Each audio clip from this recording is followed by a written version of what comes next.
Welcome to Story Time with Pastor Isley.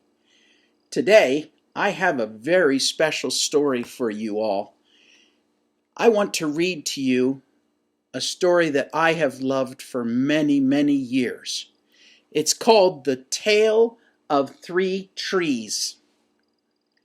It's a great story, so find some time and sit back and listen as I share with you a book by Angela Hunt called The Tale of Three Trees.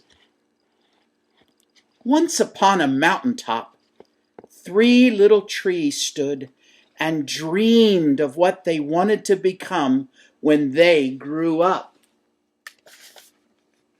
See the three trees?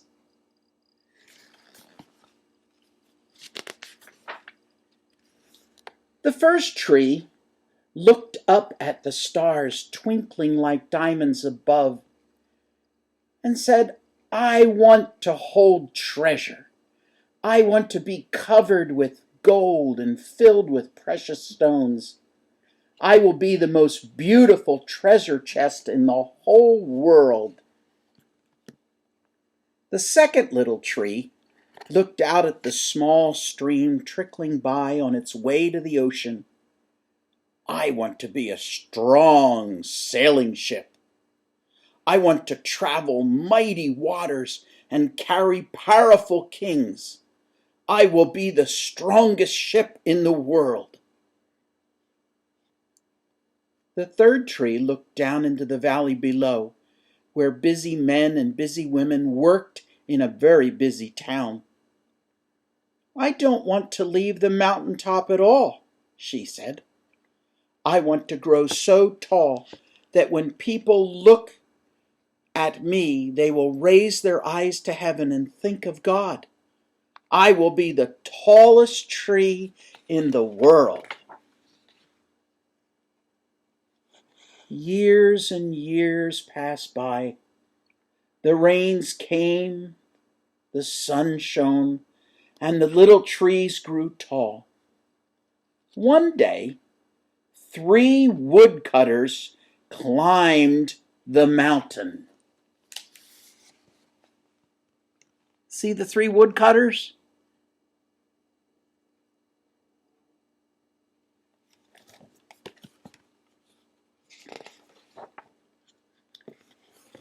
The first woodcutter looked at the first tree and said, "This tree is beautiful.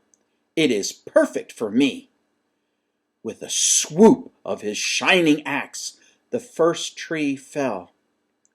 "Now, I will make a beautiful chest," thought the first tree. "I shall hold wonderful treasure." The second woodcutter looked at the second tree and said, "This tree is strong. It's perfect for me." With a swoop of his shining axe, the second tree fell. "Now I shall be and sail mighty waters," thought the second tree. "I shall be a strong ship, fit for kings." The third tree felt her heart sink when the last woodcutter looked at her in a way. She stood straight and tall and pointed bravely to heaven. But the woodcutter never even looked up. "Any kind of tree will do for me," he muttered, and with a swoop of his shining axe, the third tree fell. The first tree rejoiced when the woodcutter brought him to his carpenter shop. But the busy carpenter was not thinking about treasure chest. Instead, his work-worn hands fashioned the tree into a feed box for animals. The once beautiful tree was not covered with gold, nor was it filled with treasure. He was coated with sawdust and filled with hay for hungry farm animals. See the wood box?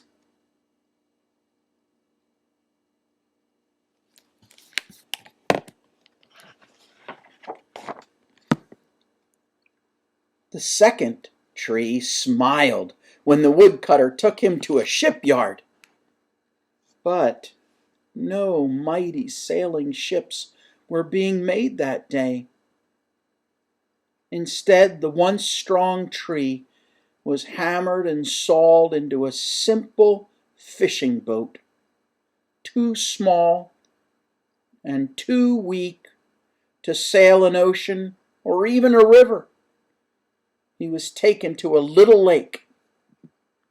Every day he brought in loads of dead, smelly fish. See the little boat?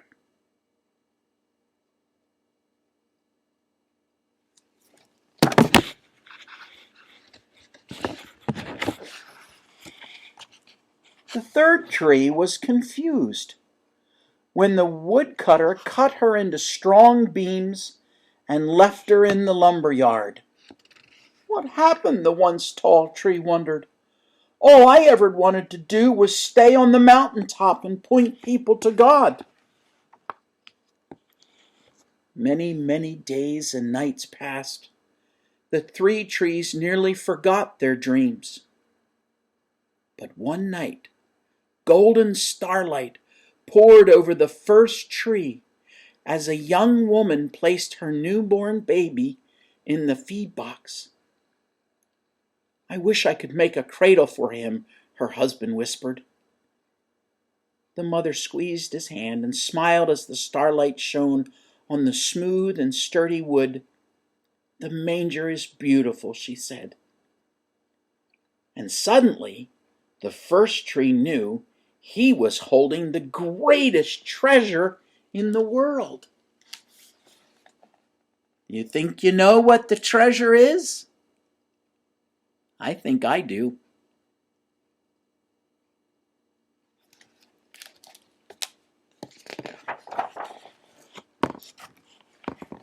One evening, a tired traveler and his friends crowded into the old fishing boat. The traveler fell asleep as the second tree quietly sailed out into the lake. But soon a thundering and thrashing storm arose. The little tree shuddered. He knew he did not have the strength to carry so many passengers safely through the wind and the storm and the rain.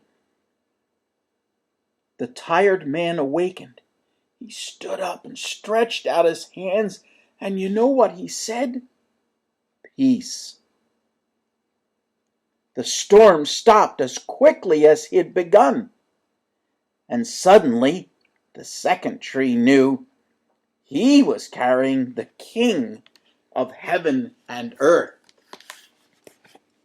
See the boat?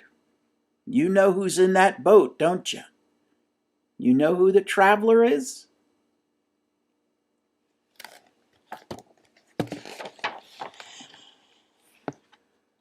One Friday morning, the third tree was startled when her beams were yanked from the forgotten wooden pile. She flinched as she was carried through an angry, jeering crowd. She shuddered when a soldier nailed a man's hands to her. She felt ugly and harsh and cruel.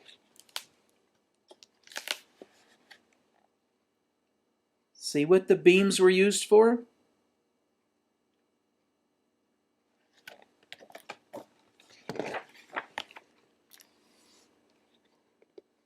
But on Sunday morning, when the sun rose and the earth trembled with joy beneath her, the third tree knew God's love had changed everything. It made the first tree beautiful. It made the second tree strong. And every time people thought of the third tree, they would think of God. That was surely better than being the tallest tree in the world.